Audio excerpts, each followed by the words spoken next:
الصلاة إن الصلاة تنهى عن الفحشاء والمنكر ولذكر الله أكبر والله يعلم ما تصنعون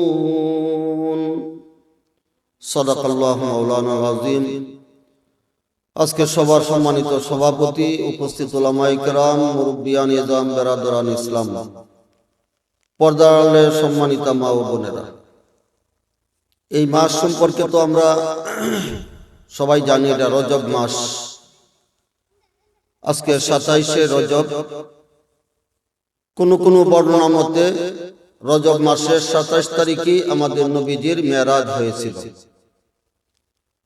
মেরাজে আল্লাহ পাক রব্বুল আলামিন এই উম্মতের জন্য সর্বশেষ 5 ওয়াক্ত নামাজ ফরজ করে দিয়েছেন। এই 5 ওয়াক্ত নামাজ নবী করিম সাল্লাল্লাহু আলাইহি ওয়াসাল্লাম উম্মতের জন্য দুনিয়াতে নিয়ে আসছেন। মেরাজ আমাদের নবীজির জীবনের, তার সিরাতের একটি বিশেষ অংশ, এবং এই মেরাজটা মুজিজার একটা অংশ। নবী করিম সাল্লাল্লাহু আলাইহি ওয়াসাল্লামকে আল্লাহ তাআলা অনেক বৈশিষ্ট্য দান করেছিলেন, যে বৈশিষ্ট্য আর কোন নবীকে আল্লাহ পাক দেন নাই।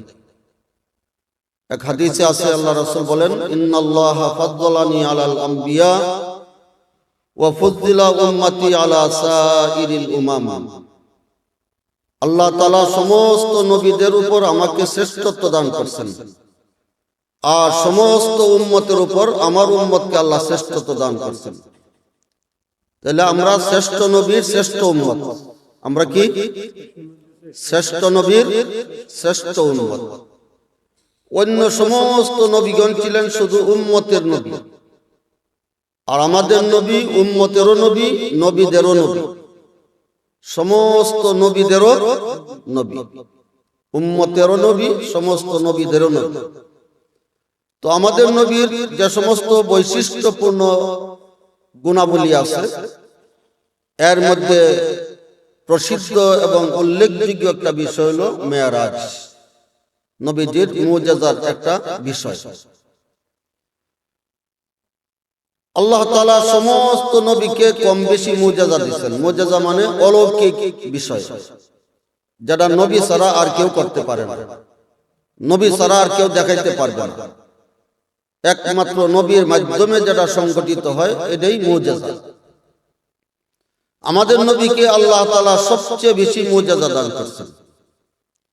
দ্বিতীয়ত, অন্য যত নবী রাসূলকে আল্লাহ মুজিজা দান করেছিলেন, এগুলি নবীদের জীবদ্দশা পর্যন্ত সীমিত ছিল।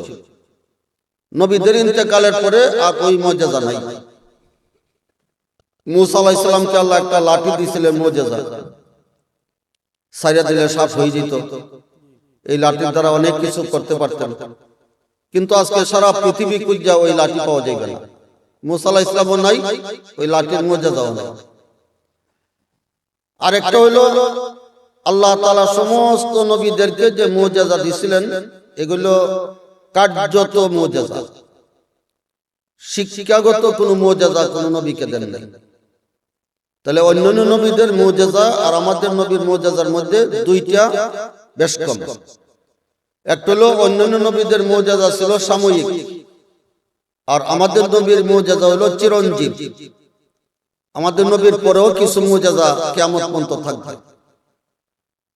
দ্বিতীয় হলো, অন্যান্য নবীদের মুজিজা ছিল কার্য সম্পর্কিত, আর আমাদের নবীর মুজিজা দুই প্রকারের, কার্য সম্পর্কিত এবং শিক্ষা সম্পর্কিত। যেমন আল্লাহ তাআলা আমাদের নবীকে যে সমস্ত মুজিজা দিয়েছিলেন, এর মধ্যে একটা মুজিজা কিয়ামত পর্যন্ত থাকবে, এটা কোনোদিন বন্ধ হবে না। সেটা হলো হজের সময়, হজের 6টা ওয়াজিবের মধ্যে একটা ওয়াজিব হইল শয়তানকে কঙ্কর নিক্ষেপ করা। শয়তানের 3টা স্তম্ভ আছে, ছোট, মেজু, বড়। জিলহজ মাসের 10 তারিখে বড় শয়তানের স্তম্ভের মধ্যে 7টা পাথর নিক্ষেপ করতে হয়, 7টা কঙ্কর।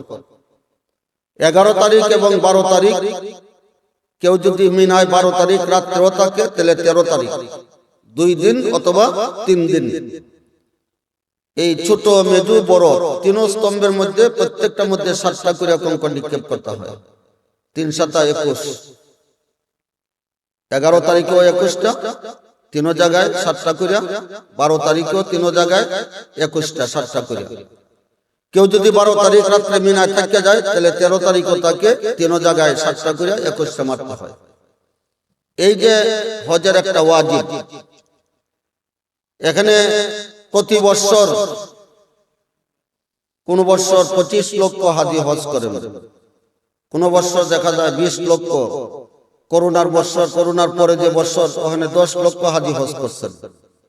এই যে লক্ষ লক্ষ হাজিরা হজ করেন, একজন হাজি কমপক্ষে 49টা কঙ্কর নিক্ষেপ করে। তাহলে 10 লক্ষ হাজির কতটা কঙ্কর হবে? পাহাড়ের মতো স্তূপ হয়ে যাওয়ার কথা না? কিন্তু আপনি মিনা শেষ হইলে পরে গিয়া দেখবেন এখানে এত কঙ্কর নাই, এই কিছু কঙ্কর পড়ে রয়েছে, বাকি কঙ্কর গেল কোথায়? আল্লাহ রাসূল বলেন, এটা আমার একটা মুজিজা, যার হজ কবুল হবে আল্লাহ তাআলা ফেরেশতাদের মাধ্যমে এই কঙ্করগুলি এখান থেকে উঠায় নিয়ে যান। ফেরেশতাদের মাধ্যমে এই কঙ্করগুলি আল্লাহ উঠায় নিয়ে যান। আর যেটা পয়রা থাকবে বোঝা গেল তার হজ কবুল হয় নাই। এটা আমাদের নবীর মুজিজা। যতদিন কাবা ঘর আছে ততদিন হজ থাকবে, আর যতদিন হজ থাকবে ততদিন ওই শয়তানকে কঙ্কর নিক্ষেপ করা হবে। আর কাবা ঘর থাকবে কিয়ামত পর্যন্ত, হজও থাকবে কিয়ামত পর্যন্ত, শয়তানের উপর কঙ্কর নিক্ষেপ করা হবে কিয়ামত পর্যন্ত। তাহলে এই মুজিজাটা আমাদের নবীর পরেও এখনো আছে, কিয়ামত পর্যন্ত থাকবে, কাজে এটা চিরঞ্জীব। আরেকটা হলো আল্লাহ তাআলা আমাদের নবীকে সবচেয়ে বড় যে মুজিজা দান করেছিলেন সেটা হলো কোরআনে কারীম। আমাদের নবীর নবুয়তের সবচেয়ে বড় দলিল এই কোরআনে কারীম। অন্য যত নবীদের উপর আসমানি কিতাব নাজিল হয়েছিল, নবীদের পরে তাদের উপর নাজিলকৃত ওই আসমানি কিতাব আর পৃথিবীতে অবিকল হিসেবে নাই। এখন যে খ্রিস্টানরা বলে বাইবেল অথবা ইনজিল, এগুলি আসল না, আল্লাহর নাজিলকৃত না, তারা নিজেরা বিকৃত করে ফেলছে, রহিত হয়ে গেছে। আসল আল্লাহর নাজিলকৃত কিতাব, আল্লাহর কালাম একমাত্র কোরআনে কারীম, যেটা কিয়ামত পর্যন্ত অবিকল হিসাবে থাকবে, এর একটা নক্তা পর্যন্ত কেউ পরিবর্তন করতে পারবে না। তাহলে আমাদের এই নবীর মুজিজাটাও চিরঞ্জীব।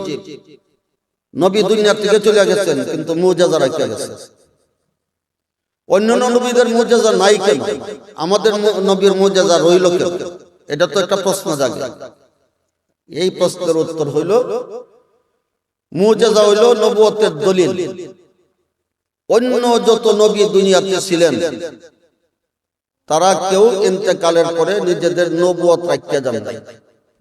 নবীয়ত দুনিয়া থেকে চলে গেছেন, তাদের নবুয়ত খতম। আর আমাদের নবী যেহেতু খাতামুন নবিয়্যিন, আমাদের নবী দুনিয়া থেকে যাওয়ার পরেও কিয়ামত পর্যন্ত আমাদের নবীর নবুয়ত থাকবে। এই নবুয়ত কোনোদিন রহিত হবে না, শেষ হবে। নবুয়ত যেহেতু আছে, কাজে নবুয়তের দলিলের দরকার আছে। অন্যান্য নবীদের নবুয়ত নাই, নবুয়তের দলিলেরও দরকার নাই। এই জন্য আমাদের নবীর নবুয়ত কিয়ামত পর্যন্ত থাকবে, এটা চিরঞ্জীব। এবং কোরআনে কারীম শুধু এটা কার্য সম্পর্কিত মুজিজা না, এটা শিক্ষাগত মুজিজা। তাহলে আমাদের নবীর মুজিজা দুই প্রকারের, একটা হলো কিয়ামত পর্যন্ত থাকবে মুজিজা, আর একটা হলো শিক্ষাগত। কোরআনে কারীম আল্লাহর কালাম, দুনিয়ার কোন মানুষ এরকম কোন কালাম আনতে পারবে না, দেখাইতে পারবে না। এই মুজিজা আমাদের নবীর। তো আল্লাহ পাক রব্বুল আলামিন আমাদের নবীর মুজিজা সমূহের মধ্যে একটা সুপ্রসিদ্ধ মুজিজা হলো মেরাজ। মেরাজের ঘটনা তো বর্ণনা করে শেষ করা যাবে না। এর সার সংক্ষেপ হইল, হুজুর পাক সাল্লাল্লাহু আলাইহি ওয়াসাল্লাম কেন মেরাজে গেলেন? অন্য কোন নবীর মেরাজ আল্লাহ তাআলা আসমানে আরশ পর্যন্ত নিয়ে করান নাই। শুধু মূসা আলাইহিস সালামের মেরাজ হয়েছিল তুর পাহাড়ে জমিনে, আর কোন নবীর মেরাজ হয় নাই। তাহলে আমাদের নবীকে আল্লাহ তাআলা কেন মেরাজে নিয়ে গেলেন, কেন আল্লাহর কাছে দাওয়াত দিয়ে নিয়ে গেলেন? এর সার সংক্ষেপ কারণ হইল, হুজুর পাক সাল্লাল্লাহু আলাইহি ওয়াসাল্লাম যখন মক্কায় নবুয়ত লাভ করার পরে ইসলামের দ্বীনের দাওয়াত দেওয়া শুরু করলেন, কিছু সংখ্যক মানুষ নবীর উপরে ঈমান আনল, বাকি মক্কার সমস্ত মানুষ নবীর দুশমন হয়ে গেল। এমনকি আপন জন যারা, আপন চাচা, তারাও নবীর একবারে ঘোর শত্রু হয়ে গেল। এবং মক্কার মানুষ নবীর উপরে এত জুলুম নির্যাতন শুরু করলো যেটা বর্ণনা করা যায় না। শেষ পর্যন্ত নবীকে হত্যা করার ষড়যন্ত্র করলো, নবীকে দেশ থেকে, জন্মভূমি, নিজের মাতৃভূমি থেকে বের করে দিল। নবী করিম ইসলাম যখন দেখলেন মক্কার মানুষ আর দাওয়াত কবুল করবে না, আর তারা আমার উপর জুলুম নির্যাতন বন্ধ করবে না, তাহলে দাওয়াতের জন্য কি করা যায়? নবী করিম ইসলামের একজন আজাদকৃত গোলাম ছিলেন যায়েদ বিন হারিসা। যায়েদ ইবনে হারিসাকে ডেকে বললেন, যায়েদ, মক্কার মানুষ তো দাওয়াত কবুল করলো না, চলো তাইফে যাই। তাইফে আমার দুর্গকাল কাটছে, বাল্যকালও আমার তাইফে কাটছে। বনি সাদ বিন বকর পুত্র হালিমা সাদিয়ার, যেটা বর্তমানে মক্কা থেকে 100 কিলোমিটার দূরে হইল তাইফ, আর মূল তাইফ থেকে আরো 90 কিলোমিটার দূরে দুর্গম পথ, সেই ওয়াদি হালিমা, যেটা বর্তমানে, ওখানে নবী ইসলাম দুধ পান করছেন হালিমা সাদিয়ার 2 বছর। এরপরে আবার বাল্যকাল অনেক কাটাইছেন সেখানে। তো নবীজি বললেন, মক্কার মানুষ তো দাওয়াত কবুল করলো না, হয়তো তাইফের মানুষ আমার দাওয়াত কবুল করবে, কারণ তাইফের সঙ্গে আমার একটা সম্পর্ক আছে, আর তাইফের মানুষ শিক্ষিত, ভদ্র। মক্কার মানুষ তো মূর্খ, গন্ধ মূর্খ, আর তাইফের মানুষ শিক্ষিত, ভদ্র, এরা হয়তো আমার দ্বীনের দাওয়াত কবুল করতে পারে, চলো তাইফে দ্বীনের দাওয়াতের জন্য যাই। নবীজি বুক ভরা আশা নিয়া, অনেক স্বপ্ন নিয়া যায়েদকে সাথে নিয়ে গেলেন তাইফে। তাইফের যে সবচেয়ে বড় নেতা, সেই আব্দে ইয়ালিল ইবনে আব্দে কুলাল, সবচেয়ে বড় নেতা, সবাই যাকে মানে, নবীজি তার সঙ্গে সাক্ষাৎ করলেন। আব্দে ইয়ালিল ইবনে আব্দে কুলালকে দ্বীনের দাওয়াত দিলেন, কিন্তু আব্দে ইয়ালিল ইবনে আব্দে কুলাল দাওয়াত কবুল করব দূরের কথা, নবীর কথাই শুনলো না, নবীর কথার কোনো উত্তরই দিল না। বরং তাইফের বালকদেরকে বলল, মক্কা থেকে একটা পাগল আইছে, তোমরা তার উপর পাথর বসাইছো। তাইফের বালকরা নবীজির উপর বৃষ্টির মতো পাথর নিক্ষেপ করতে লাগলো।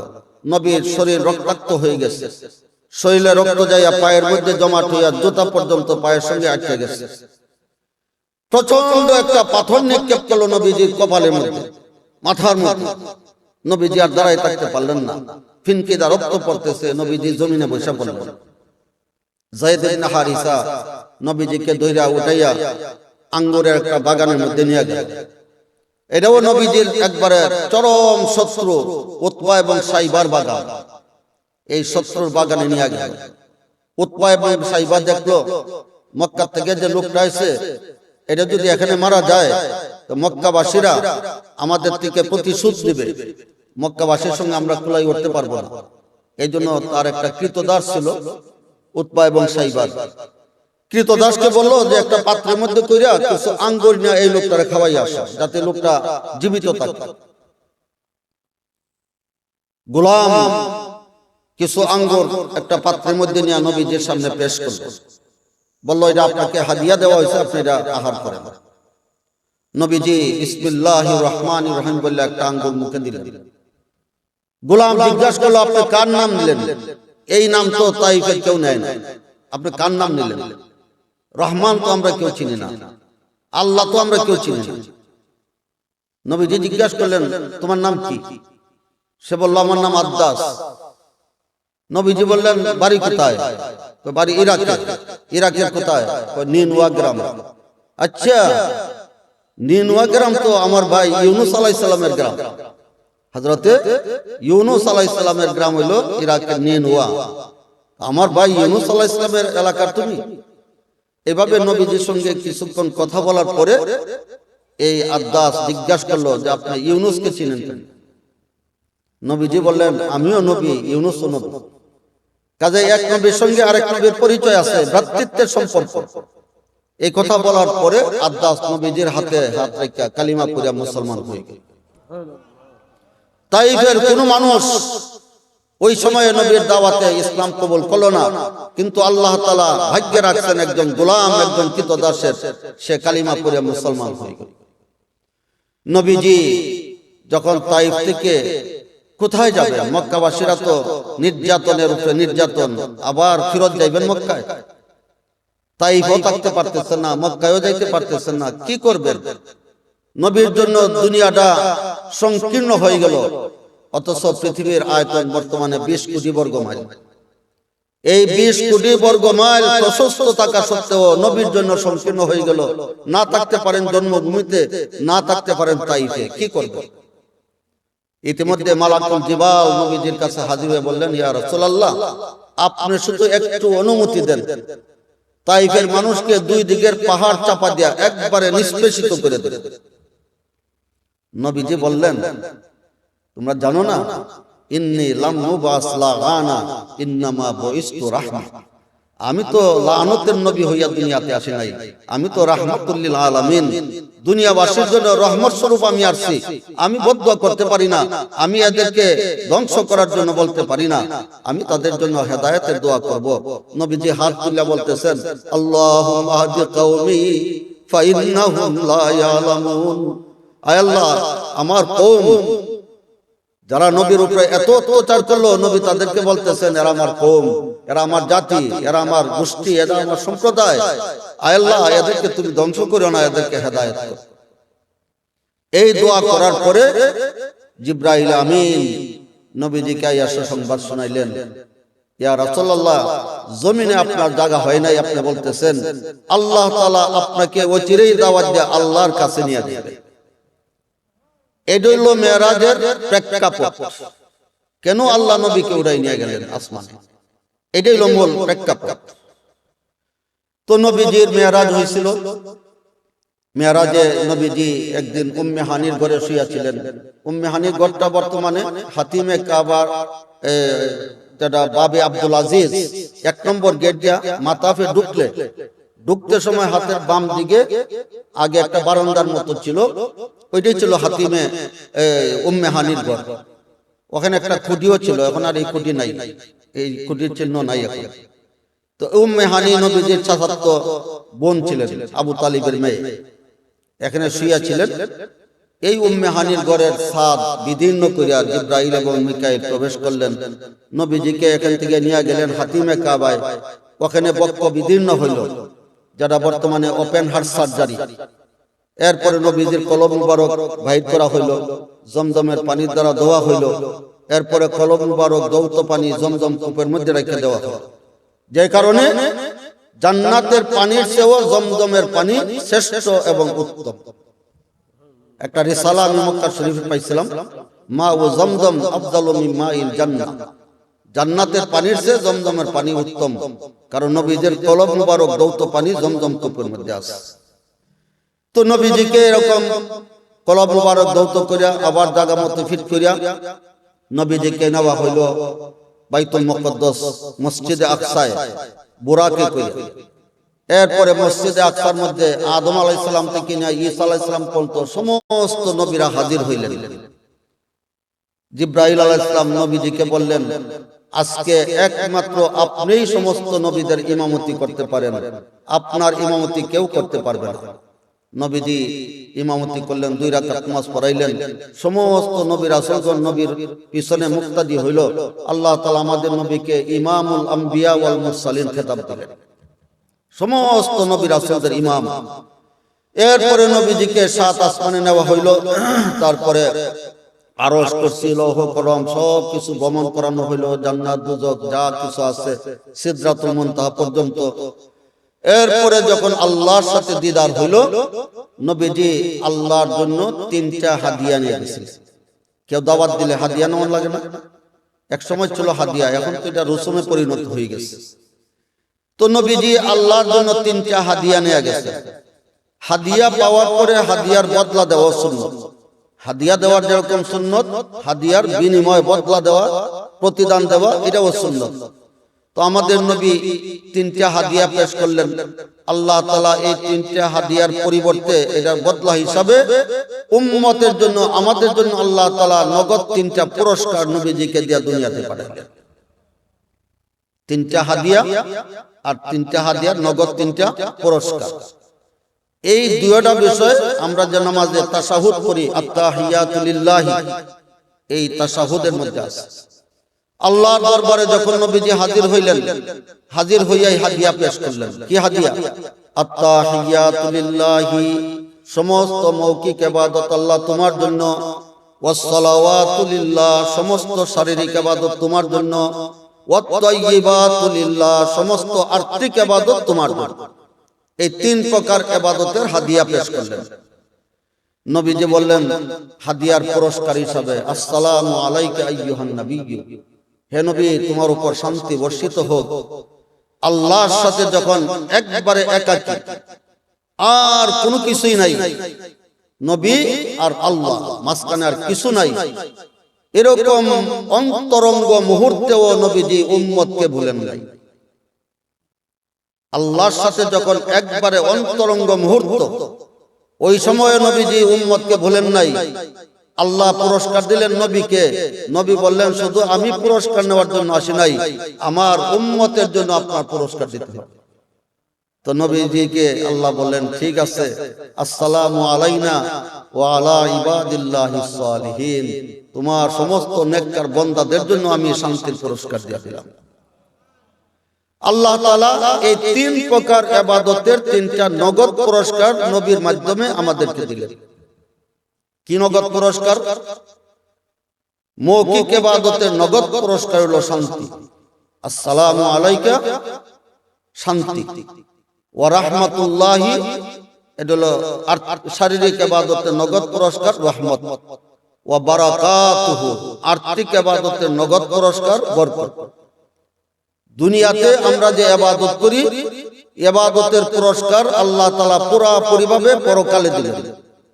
আর দুনিয়াতে 3 প্রকার ইবাদতের 3টা নগদ পুরস্কার মেরাজে আমাদেরকে নবীর মাধ্যমে দেয়া দিয়েছে।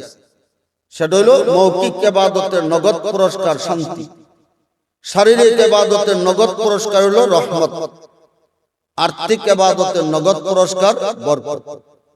এই 3টা ইবাদত যারা করবে দুনিয়াতে শান্তি পাইবে, রহমত পাইবে, বরকত পাইবে। কিন্তু আমাদের তো শান্তির ঠিকানা আমরা জানি না। শান্তি কোথায়? শান্তি আছে সালামের মধ্যে। আপনি ঘরে সালাম দেন, আল্লাহ পাক ঘরের মধ্যে শান্তি নাযিল করবেন। সমাজের মধ্যে সালামের প্রচলন ঘটান, সমাজের মধ্যে আল্লাহ শান্তি দিবেন। এটা হলো মৌখিক ইবাদতের নগদ পুরস্কার। এর জন্য সালামের ব্যাপারে আমাদের 3টা বিষয় লক্ষণীয়। 1 নম্বর হইল শুদ্ধভাবে সালাম দেওয়া। 2 নম্বর হলো আগে আগে সালাম দেওয়া, আরেকজনের সালামের অপেক্ষায় না থাকা। 3 নম্বর হলো ব্যাপকভাবে সালাম দেওয়া। এই সালাম দুনিয়ার প্রথম আমল হইল সালাম।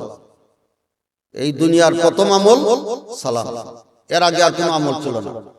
আদম আলাইহিস সালামকে সৃষ্টি করার পরে আল্লাহ বলেন ফেরেশতাদের একটা জামাত এখানে আছে, তুমি যে তাদেরকে সালাম দাও। আদম আলাইহিস সালাম জন্মের পরে সর্বপ্রথম যে কাজটা করছেন এটা হলো সালাম। আর আমাদের মৃত্যুর পরে আর কোনো আমল থাকবে না, কিন্তু সালাম মৃত্যুর পরও থাকবে, জান্নাতের মধ্যেও থাকবে। সালামুন কাওলাম মির রাব্বির রহিম।